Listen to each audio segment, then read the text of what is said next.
Assalamualaikum warahmatullahi wabarakatuh. Hello everyone. Welcome to our first podcast. Alhamdulillah, we can discuss and learn together. Previously, let us introduce ourselves. We are from class C. Okay. My name is Arini Wijayanti and my last number is 68. And my name is Melania Indar Nur Febraningrum, and my last number is 62. And also me, my name is Intan Erawati, with my last student number is 79. Under this condition and situation, we wish you all in a healthy and productive condition. That's right, friends. Just stay at home and adhere to existing health protocols to do physical distancing and wear a mask when you eat outdoors. Eat healthy food, wash your hands regularly with soap, and get adequate rest. Okay, in this podcast we will talk and learning a little about phonetics, the place and manner of articulation, and it divides into three. There are the place of articulation, and then the manner of articulation, and the last one is basis of the activity of vocal cords. The first one is, what is the place of articulation? Place of articulation is the where of pronunciation. It is the location of where sounds are produced. In this section, you will learn where to place your tongue, your teeth, and your lips when creating sounds, how different sounds involve different parts in the mouth, and how to pronounce all of the consonant sounds in English. First, we will look where the different parts of the mouth are located, and then look at where each of the English consonants are pronounced. The place of articulation is important in pronunciation because you must to know where to produce sounds in order to pronounce them correctly. If you are not pronouncing a consonant correctly, it is probably because the place of articulation is not correct as you are pronouncing the sound. Here are the places of articulation you will learn: labials, lips, dentals, teeth, tongue, palate, roof of the mouth. The hard palate is the harder part of the roof of the mouth. In the front half of the mouth, the soft palate is farther back, near the rear of the mouth. Alveolar ridge, the gums behind your top teeth. If you are not pronouncing a consonant correctly, it is usually because you are not articulating the consonant in the correct location.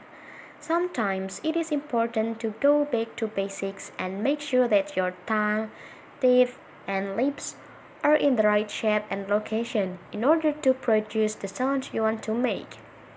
Here is a list of the sounds you will learn today. Bilabials, formed with two lips. Example, p for pop, b for bub, and m for mum. And then labiodentals, formed with the bottom lip and the top teeth. Example, f for fish and v for very. Interdentals, formed by putting the tongue between the teeth. Example, th for thick and then f for though.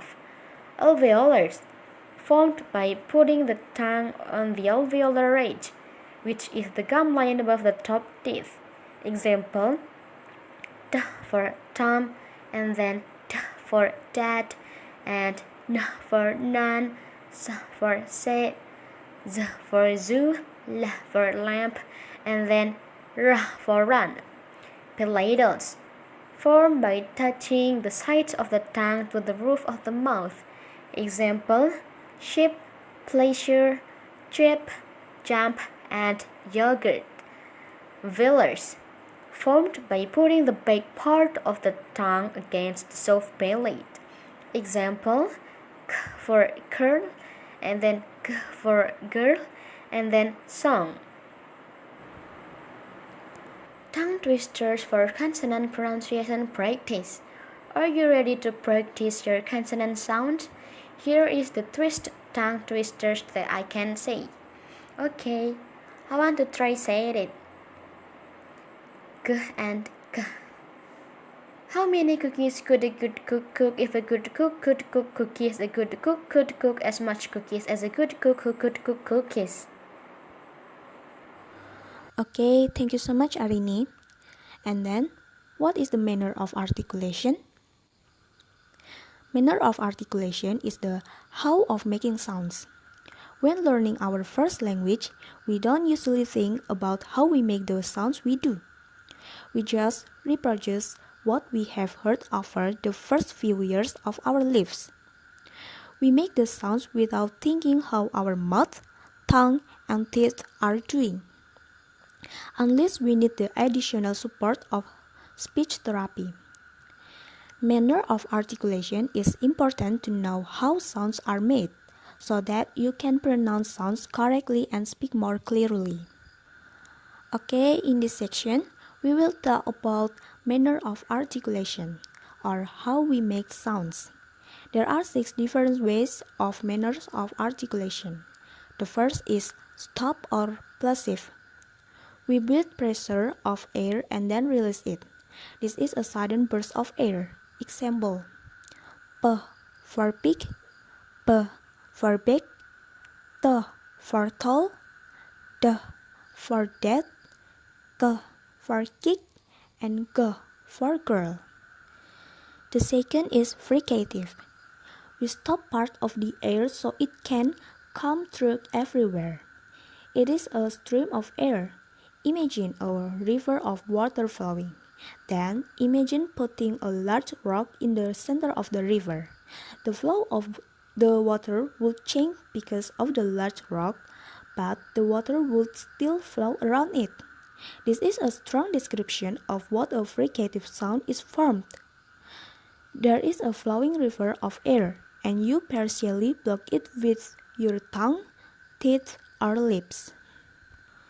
The examples: F for from and calf, V for view and have, S for thick and path, T for the and rather, S for sweet and bus, Z for zit and jazz, S for shoot and brass, Z for vision and measure, H for happy and hope. The third is affricate. We combine stop and fricative to form affricate. Affricate start with a stop and then transition into a fricative. Example: Ch for chip and catch, D for just and patch. The next is nasal. We close our palate and let air stream through the nose. Example: for moon, for nap, for going. And then liquid. We let air stream on the sides of our tongue. Example: R for red and deer, La for light and fill. And the last is glide. We move our mouth constantly from a articulation to a vowel sounds. Examples: W for wind, Y for yellow. Oh, I understand now what is about the place of articulation and the manner of articulation. Thank you very much, Arini and Mela, for your explanation.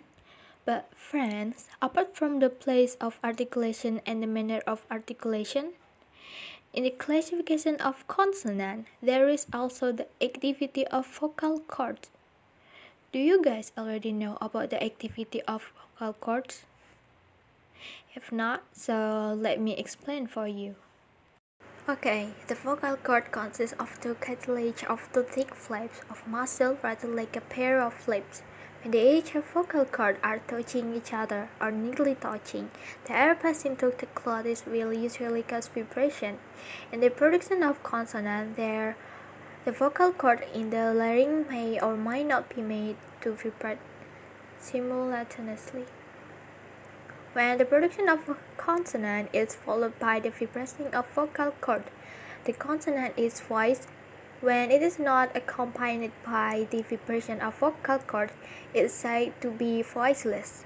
Some trembling around the Adam's apple, like the point of the front neck, indicate that the vocal cords are vibrating. English consonant can be grouped into these two classes, voiced and voiceless. Most of them go in pairs. The consonants are said to be in pair when they are produced in the same manner of abstraction and at the same point of articulation. They are only different in the case of the activity of vocal cord. For instance, the voice like P has the voice counterpart like P. However, not all the two classes are present in English. Some of consonants have no counterpart. For example, nasal are only voiced. Pi is only variable. In English, consonants are classified into groups. Looking at them, it can be said that the voiced consonants are greater in a number than the voiceless one. Thus, most of voiceless consonants have voiced counterpart. The participle application of distinguish between voiced and voiceless sound is found in the pronunciation of the English suffix in plural noun, verb of the third person, and the suffix ate, past and past participle of regular verb. We can see over there, like suffix as when it is added to a noun stem ending in a voiceless consonant. For example, like looks, it being looked. Stop like stops, read like read. And on the chart of consonant, the different places of articulation are arranged from the left to right, and manner of articulation are arranged from top to bottom. In each column of point of articulation, there are two parts for voiceless and voiced sound. Voiced sound, by using this each sound, can be described in terms of 3 points of view. Okay, that's our podcast for today. My friend and I apologize if there are still sentences that are not pleasing. We are only human beings who will never escape wrong. Thank you for coming and want to listen to our podcast. See you again. Wassalamualaikum warahmatullahi wabarakatuh. If you found the one, you should never give her up. I think it's the way life changes when in love, yeah.